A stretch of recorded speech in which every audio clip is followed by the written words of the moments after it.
nyo ba, hanggang ngayon missing pa rin si Marcos. Siguro alam nyo na yun, di ba? Alam nyo sa mga balita, lahat ng hinahanap siya. Hanggang ngayon missing pa rin siya. Dahil nung nakaraan, yung araw ng Kagitingan, mayroong live sa isang TV na nasa Bataan siya. Pero bakit walang actual interview na nandoon siya, kundi live lang? Di ba? At ang ginamit na video 2005 hindi 2006. Kaya missing si Marcos hanggang ngayon. At yan ay nagpapakatotoo na siya ay may sakit. Bakit hindi siya lumalabas? Sabi ni Auntie Claire nung una, nasa US. Bakit wala silang post? Walang post yung Channel 4 kung nasaan si Marcos. Tapos sabi niya kahapon, nasa Japan. Ang lupit eh. Tinatago nila si Marcos kasi ayaw nila na maupo si BP Inday Sara Duterte.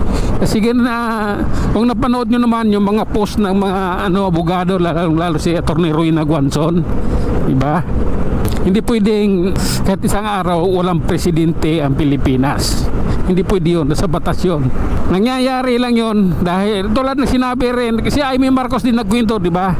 Na nung araw may sakit na yung ama nila, nakahiga na yung ama nila, pero hindi nila sinasabi lang nila nandiyan dyan, pero nakahiga na, hindi na kaya.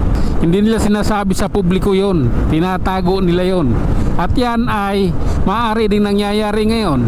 Kahit nakahiga si Marcos sa ospital o kung saan man siya, hindi nila dinideclared kung anong nangyayari sa kanila dahil ayaw nilang may maupong iba, diba? Kasi automatic kasi si BP Inday ang papalit sa kanya. Magiging acting president si BP Inday. Kaya kailangan itago nila ang katotohanan ng yung mga pangyayaring ito. Dahil pag nakaupo si BP Inday, tatakot yung mga congressman na yan. Patay na nila yung mga magnanakaw ng congressman na yan. Kaya nila tinatago. Isa din yan sa mga dahilan. At marami pang iba. Ngunit sa ngayon, hindi pa rin nila sinasabi kung nasaan si Marcos, diba? Marami nang niyan, marami nang naghahanap. Ngayon ang pinakaano na lang diyan, kung na yon, yung sundalo na ang pero ewan ko lang kung kasi sundalo, wala rin akong tiwala na sa sundalo ngayon. Pulis at sundalo, wala akong tiwala sa panahon ngayon. Mahirap pa pagkatiwalaan yung mga yan. Pero kung sila nang kumilos, lalo pat wala yung presidente, hindi pwedeng ganyan. Baka kung ano-ano na naman sabihin nila, paninira na naman sa presidente. Putangin, paninira. Hinahanap namin yung presidente, may karapatan kami hanapin siya. Bakit hindi siya nagpapakita sa publiko? Diba? Karapatan ng bawat Pilipino yan. Nasaan ka man, Marcos, kailangan ipaalam mo sa aming masang Pilipino ang kalagayan mo, kung buhay ka pa ba o naghihingalo ka na. Naghihirap na yung bansa, mga tao sa Pilipinas eh. Ang mahal ng krudo, ang mahal ng gasolina, yung pamasahe, Diyos ko, yung jeep hindi kumikita. Paano na yan? Amin na nagugutom ng mga tsuper, diba? Kailangan may solusyon dyan. Hindi pwedeng itago-tago ninyo.